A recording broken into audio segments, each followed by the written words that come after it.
Hello everyone and welcome back to my channel happy life with Anamika.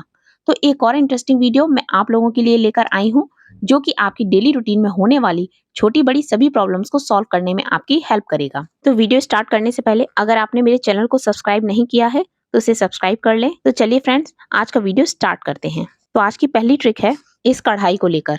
तो जब भी हम घर में पूड़ी वगैरह बनाते हैं या तेल में कोई भी चीज फ्राई करते हैं तो हमारी ये कढ़ाई इस तरीके से गंदी हो जाती है जिसे साफ करने में बहुत ही ज़्यादा मेहनत लगती है। तो चलिए देखते हैं बिना किसी मेहनत के इसको कैसे साफ करेंगे। तो उसी कढ़ाई में आप पहले पानी भर दीजिए, पूरा ऊपर तक पानी भर दीजिए जिससे पानी जब खौले, गरम करें हम इस पानी को तो ये पानी पूरा ऊपर तक खौल कर पूरे इसके किनारों तक टच हो। और अब मैं इसमें डाल दूंगी नींबू। ये मेरे यूज किए हुए नींबू हैं। जब भी हम नींबू वगैरह यूज करते हैं तो ये जो इनके छिलके हैं इनको आप कभी मत फेंकिए, ये बहुत ही ज्यादा अच्छी क्लीनिंग करते हैं। तो आप किसी भी चीज को इसको साफ करने में इसका यूज कर सकते हैं। और इसमें मैंने 1 चम्मच बेकिंग सोडा डाला है और थोड़ा-सा डालेंगे हम लिक्विड डिशवॉश। आप इसकी जगह अगर आपके पास ये नहीं है तो आप सर्फ वगैरह भी डाल सकते हैं या बर्तन धुलने के लिए जो भी अगर साबुन वगैरह है तो वो उसका भी आप थोड़ा छोटा-सा 1 टुकड़ा वगैरह डाल दीजिए और बस हमें पानी को इसको अच्छे से खौलाना है। जैसे पानी अच्छे से खौल जाएगा तो इसकी साइड की जो जितनी भी चिकनाई वगैरह है वो अपने आप ही इसकी सारी ही साफ हो जाएगी और जो हमें इसको रगड़ना पड़ता है ना, ऐसा हमें नहीं करना पड़ेगा। तो बस खौल आ गया है, मैं गैस को बंद कर दूँगी। तो अब मैं इस कढ़ाई को वॉश करूँगी और आप देखिए मतलब बिल्कुल भी ज़्यादा मेहनत नहीं करनी पड़ रही है। बस थोड़ा-सा जैसे ही हाथ लगाते हैं आप तार वाला जूना ले लीजिए और बस उसको थोड़ा-थोड़ा सा आप बस जैसे ही फेरते जाएँगे और कढ़ाई आपकी अपने आप बिना मेहनत के साफ होती जाएगी। तो देखिए कढ़ाई एकदम धुल के चमक गई है और हमारे घंटों के काम मिनटों में हो गए हैं। तो चलिए फ्रेंड्स, बढ़ते हैं अपनी अगली ट्रिक की तरफ। तो अगर आपके घरों में भी इस तरीके की कोई टेबल, स्टूल या फिर कोई चेयर वगैरह हो जिसमें ज़रा-सा ही हाथ लगने से वो खिसक जाती है और कई बार होता है हमारी डाइनिंग टेबल की चेयर वगैरह होती हैं, उनको जब हम उठाते हैं या खिसकाते हैं तो उनमें से एक आवाज़ सी आती है या थोड़ा जैसे हम बच्चों की जो चेयर होती है उसमें बच्चों को बिठाते हैं, वो चेयर थोड़ी खिसकती है या बच्चे थोड़े बहुत हिलते हैं तो चेयर खिसकने लगती है। तो इसके लिए हम क्या ट्रिक यूज़ करेंगे, चलिए देखते हैं। तो मैंने लिए हैं बलून्स। जी हाँ, आपको बलून्स लेने हैं। तो हम जो बलून्स के ऊपर वाला पार्ट है ना, उसको कट कर देंगे और इसी तरीके से मैंने ये 4 बलून लिए हैं और इनको मैंने कट कर लिया है। और अब इन बलून्स को हम पहना देंगे इसके जो पैर है इसमें। तो इस तरीके से आप अपनी चेयर वगैरह, टेबल किसी में भी आप इस तरीके से बलून्स लगा सकते हैं और इससे आपकी जो टेबल चेयर वगैरह है वो बिल्कुल भी अपनी स्पेस से जो जहाँ रखी होगी वहाँ से बिल्कुल भी हिलेगी नहीं। और कई बार होता है जैसे हमारी चेयर वगैरह को हम खिसकाते हैं फिर बैठते हैं तो उससे एक आवाज़ आती है, ऐसे वो आवाज़ भी नहीं आएगी। तो फ्रेंड्स, आई होप आपको ये ट्रिक पसंद आई हो।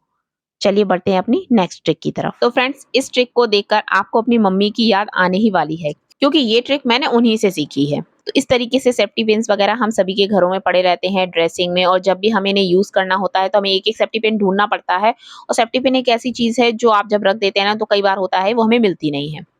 तो इसको हम किस तरीके से अरेंज करेंगे, तो मैंने ली है एक चूड़ी।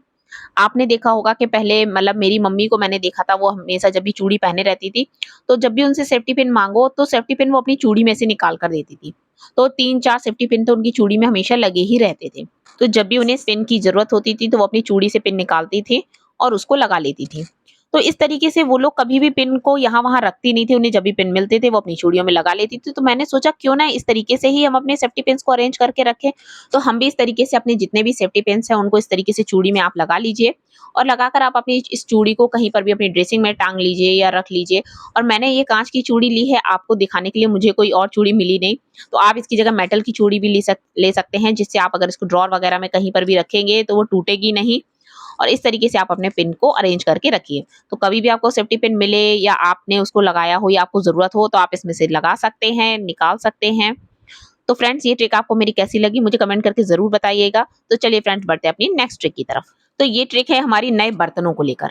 अक्सर हम लोग जब घर में बर्तन लाते हैं तो उसमें इस तरीके के स्टिकर्स लगे रहते हैं और इन्हें निकालने के लिए हम लोग कभी कभी क्या करते हैं, तुरंत ही बर्तन को उसको धुलते हैं, उसको रगड़ते हैं और वो कभी कभी पूरा स्टिकर नहीं निकलता है। और ज्यादा रगड़ने के चक्कर में हमारे बर्तन में स्क्रैच भी पड़ जाते हैं। अब आप घर में कोई भी नया बर्तन लेकर आए, उसको इस तरीके से थोड़ी देर के लिए जरा गैस पे रख दीजिए और आप देखिए ये स्टिकर ना खुद ब खुद अपने आप निकल आता है बहुत ही आसानी से। आपका कोई भी बर्तन हो, किसी भी तरीके का हो, भगोना, पतीला, कढ़ाई, कुछ भी हो, आप उसको जरा सा गैस पर गर्म कर लीजिए और उसके बाद इस स्टिकर को निकालिए। आपका स्टिकर बहुत ही आराम से, बहुत ही आसानी से, बिना रगड़े, बिना स्क्रैच के निकल आएगा। तो चलिए बढ़ते हैं अपनी नेक्स्ट ट्रिक की तरफ। तो नेक्स्ट ट्रिक है हमारी गैस के चूल्हे को लेकर। तो रोज तो हम चूल्हे की सफाई करते रहते हैं, जब भी हम खाना बनाते हैं तो अपनी गैस को तुरंत ही साफ करते हैं, पर उसके बाद भी क्या होता है हमारे चूल्हे पे एक चिकनाहट सी आ जाती है, थोड़ा चिकना चिकना सा हो जाता है, ऑयली स्टिकी सा। तो इसके लिए मैंने लिया है एक बेबी पाउडर। ये मेरा बेबी पाउडर एक्सपायर हो चुका है और काफ़ी बड़ा डब्बा था, तो इसका मैं यूज़ इसीलिए करती हूँ। आप कोई भी पाउडर ले सकते हैं। तो इसको हमें क्या करना है, मैं इसको डालूँगी अपने गैस चूल्हे पर। इसको डालने से हमारे 2 बेनिफिट होते हैं। एक तो हमारी जो गैस होती है उसमें जितनी भी चिकनाई वगैरह होती है, ये जो पाउडर होता है पूरा उसको एब्ज़ॉर्ब कर लेता है। और दूसरा, इसकी जो स्मेल होती है उसकी वजह से आप रात को देखिए, जब आप रात को पूरा किचन अच्छे से साफ कर दीजिए, उसके बाद भी रात को किचन में गैस के आसपास कीड़े कॉकरोचेस वगैरह जो होते हैं वो घूमते रहते हैं। तो इसको डालने से इसकी स्मेल से कीड़े कॉकरोचेस बिल्कुल भी आपके गैस के पास नहीं आएंगे और सुबह आप उठ के इसको बिल्कुल साफ करके और आप अपनी गैस को यूज कर सकते हैं। आप अगर चाहें तो इस ट्रिक को हफ्ते में एक बार अपने किचन टॉप पर भी यूज कर सकते हैं। उससे जो आपकी किचन में जो किचन की जो स्लेब होती है या किचन टॉप जो होता है आपका, उसमें भी बहुत ज़्यादा चिकनाई हो जाती है। हम उस पे जब खाना बनाते-बनाते थोड़ा ऑयल वगैरह उसमें होता ही रहता है और कितना भी कपड़े से आप उसको साफ कर लीजिए वो नहीं जाता है।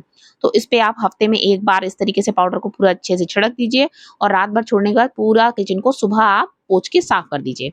तो इस तरीके से आप हफ्ते में एक बार अपनी किचन की डीप क्लीनिंग कर सकते हैं। तो फ्रेंड्स, अगर आपको ट्रिक पसंद आई हो तो मुझे कमेंट करके ज़रूर बताइएगा। चलिए बढ़ते हैं अपनी नेक्स्ट ट्रिक की तरफ। फ्रेंड्स, घर की और सामान की क्लीनिंग तो हमने बहुत कर ली। अब थोड़ा अपने ऊपर भी ध्यान दे लेते हैं। तो आज मैं आप लोगों के साथ शेयर कर रही हूँ एक ऐसी ब्यूटी टिप जो कि एंटी एजिंग है और जिससे इंस्टेंट ग्लो आता है। तो इसके लिए हमें चाहिए है 2 चम्मच बेसन, गुलाब जल, हनी यानी कि शहद और कॉफी। तो इन सभी चीज़ों को हम इस बेसन में मिला लेंगे। तो इस 2 चम्मच बेसन में मैं डालूंगी ये जो कॉफ़ी का पाउच है, इसको मैं आधा डालूंगी और इसमें हम डालेंगे गुलाब जल और शहद डालकर हम इसको अच्छे से मिक्स कर लेंगे। तो ये जो पेस्ट बन के तैयार हुआ है, इसको आप अपने फेस पर, हाथ पर या इसका पैक आप पूरी बॉडी पर भी लगा सकते हैं। आप यकीन नहीं मानेंगे बट इससे इंस्टेंट ग्लो आता है और एकदम ये एंटी एजिंग होता है। आपके फेस पर जो भी रिंकल्स वगैरह होते हैं उन्हें ठीक करने में ये हेल्प करता है।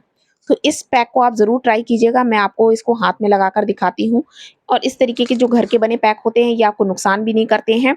तो मैं आपको हैंड वॉश करके दिखाती हूँ। तो ये देखिए मेरा हैंड अभी थोड़ा आपको शाइन दिख रहा है। हो सकता है कैमरे में आपको उतना नहीं समझ आ रहा है बट आप इसको ट्राई करिएगा और ट्राई करने के बाद मुझे कमेंट करके ज़रूर बताइएगा कि आपको कैसा लगा। तो चलिए फ्रेंड्स, बढ़ते हैं अपनी नेक्स्ट ट्रिक की तरफ। तो फ्रेंड्स, इस ट्रिक की ज़रूरत तो हर किसी को पड़ती है, चाहे वो छोटा हो चाहे बड़ा। तो इस तरीके के नाड़े का यूज़ हम सभी के कपड़ों में होता ही है और कई बार क्या होता है उसमें इस तरीके से गांठ पड़ जाती है और इसको खोलना बहुत ही ज़्यादा मुश्किल होता है। तो मैंने देखिए इसको कितना कस के टाइट किया हुआ है और कई बार होता है सभी के साथ, ये अक्सर मतलब कभी ना कभी ये हो ही जाता है और इस गांठ को खोलना बहुत ही बड़ी महाभारत होती है।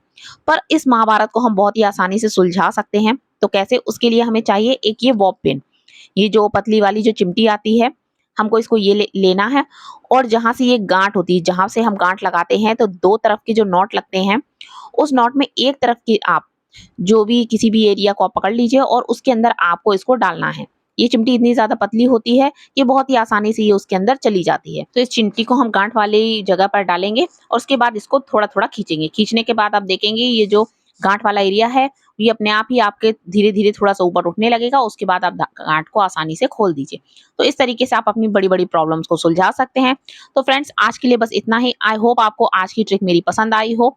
जो भी ट्रिक आपको मेरी पसंद आई हो प्लीज़ मुझे कमेंट करके ज़रूर बताइएगा और अब हम जल्द ही मिलते हैं अपने एक और इंटरेस्टिंग वीडियो में। तब तक के लिए bye bye and take care और चैनल को सब्सक्राइब करना मत भूलिएगा।